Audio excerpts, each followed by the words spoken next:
ಶ್ರೀ ಮಹಾಗಣಪತಿಯೇ ನಮಃ.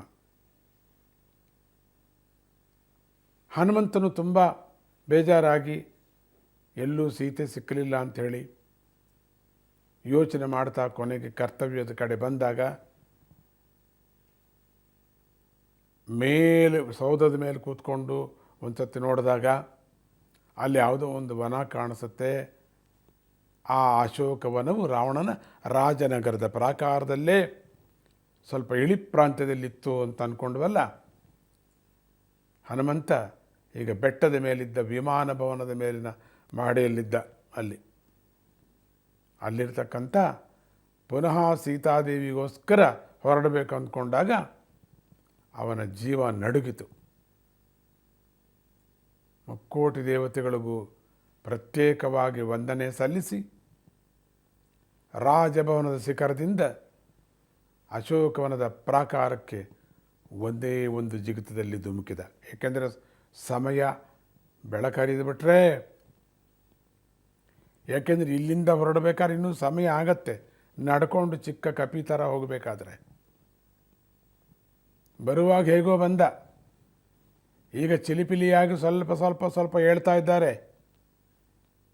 ಮಧ್ಯೆ ಕುಡಿದವರೆಲ್ಲರೂ ಕೂಡ ಎಚ್ಚರವಾಗ್ತಿದ್ದಾರೆ. ಬೀದಿಗಳಿಗೆಲ್ಲಿ ಕೋಲಾಹಲ ನಡೀತಿದೆ. ಮಾರ್ಕೆಟ್ನಲ್ಲಿ ಸಿಕ್ಕಾಪಟ್ಟೆ ಗಲಾಟೆ ಪ್ರಾರಂಭ ಆಗಿದೆ. ಬೆಳಗಿನ ಜಾವದಲ್ಲಿ ಎಲ್ಲರೂ ಹೇಳ್ತಾ ಇದ್ದಾರೆ. ಅದಕ್ಕಾಗಿ ನಾನು ಏನಾದರೂ ಹೋದರೆ ನಾನು ಸಿಕ್ಕಾಕ್ಕೊಳ್ಳೋದು ಖಂಡಿತ. ನನಗೆ ಎಷ್ಟೇ ಮಾಯ ಇದ್ದರೂ ಇವರು ರಾಕ್ಷಸರೆಲ್ಲರೂ ಚಿತ್ರವಾದಂತಹ ಮಾಯವನ್ನು ಪಡೆದಿದ್ದಾರೆ. ಇವರು ನನಗೆ ಅಷ್ಟಸಿದ್ಧಿಗಳಿದ್ದರೂ ಅಷ್ಟು ಜನಕ್ಕೂ ಅಷ್ಟಸಿದ್ಧಿಗಳು ಬರ್ತಾನೆ. ನನಗೆ ಒಂದೇ ಒಬ್ಬರಿಗೆ, ನನಗೆ ಒಬ್ಬನಿಗೆ ಮಾತ್ರ.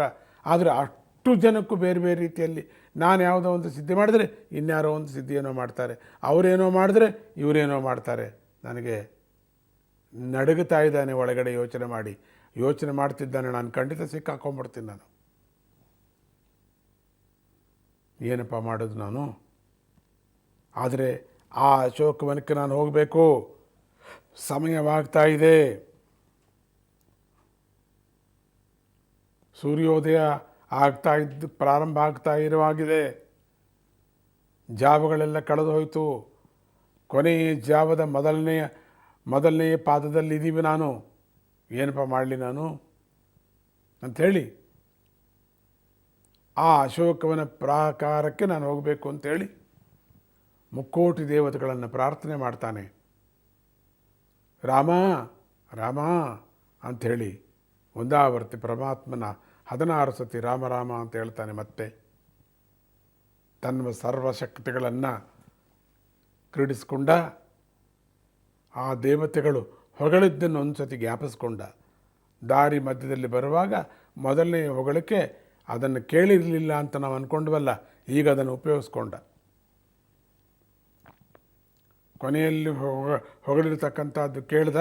ಆದರೆ ಮೊದಲನೇ ಹೊಗಳಿರ್ತಕ್ಕಂಥದ್ದು 3 ಅಡ್ಡಿಗಳು ಸಮುದ್ರದಲ್ಲಿ ಬಂತಲ್ಲ, ಮೊದಲನೇ ಅಡ್ಡಿಗೆ ಹೊಗಳಿದಾಗ ಯೋಚನೆ ಮಾಡದೆ ಬಂದಿದ್ದನಲ್ಲ, ಅದನ್ನು ಕೇಳಿಸ್ಕೊಂಡು ಕೂಡಲೇ ಸರ್ವಶಕ್ತಿಗಳು ಬಂತವನಿಗೆ. ಎದ್ದು ನಿಂತ. ಆ ಒಂದೇ ಜಿಗಿತ ಅಂದರೆ ಒಂದೇ ಸತಿ ಆ ರಾಜಭವನದಿಂದ ಅಶೋಕವನದ ಪ್ರಾಕಾರಕ್ಕೆ ಒಂದೇ ಒಂದು ಜಿಗಿತದಲ್ಲಿ ಧುಮುಕದ. ಬಾ. ಓಂ ನಮೋ ಹನುಮತೆ ನಮಃ. ನೋಡಿದ್ರೆ ಅಲ್ಲಿ ಅಶೋಕ ವೃಕ್ಷಗಳೇ ಅಲ್ಲದೆ ಹಲವು ಸಾವಿರ ಜಾತಿ ಗಿಡಗಳೆಲ್ಲ ಇದ್ವಲ್ಲಿ. ತಾನು ನೋಡದೇ ಇರತಕ್ಕಂಥ ಗಿಡಗಳೆಲ್ಲ ಇದ್ದು, ಎಲ್ಲ ಲೋಕಗಳಿಂದಲೂ ಆ ಗಿಡಗಳಿದ್ದು. ಅಲ್ಲಿ ತರಹ ಗಿಡಗಳು, ವಿಧವಾದ ಹಣ್ಣುಗಳು. ಅದಕ್ಕೇನೋ ಈ ತೋಟವನ್ನು ಬಚ್ಚಿಟ್ಟ ಹಾಗೆ ಕಣಿವೆ ಕೆಳಗೆ ಬೆಳೆಸಿದ್ದಾನೆ. ಇದನ್ನು ಯಾರಿಗೂ ಕಾಣದೇ ಇರಲಿ ಅಂತ. ಎಷ್ಟು ದೊಡ್ಡ ಬೆಟ್ಟಗಳ ಮಧ್ಯದಲ್ಲಿ ಕಣಿವೆ ಕೆಳಗೆ ಇದೆ ದಟ್ಟವಾದ ಅಶೋಕವನ, ಸುಂದರವಾದ ಅಶೋಕವನ. ಬರೀ ಅಶೋಕವೇ ಅಂದ್ಕೊಂಡಿದ್ದೆ. ಇಲ್ಲಿ ಅಶೋಕ ವನಗಳ ಬೀಡು ಆಗಿದ್ದದ್ದು ಒಳಗೆ ನೋಡ್ತಂದ್ರೆ ಇನ್ನೊಂದು ಬೇರೆ ರೀತಿಯಾದ ಕಾಣ್ತಾ ಇದೆ. ನೋಡೋಣ ಮುಂದೆ ಏನಾಗುತ್ತೆ ಅಂತ. ಓಂ ನಮೋ ಹನುಮತೇ ನಮಃ.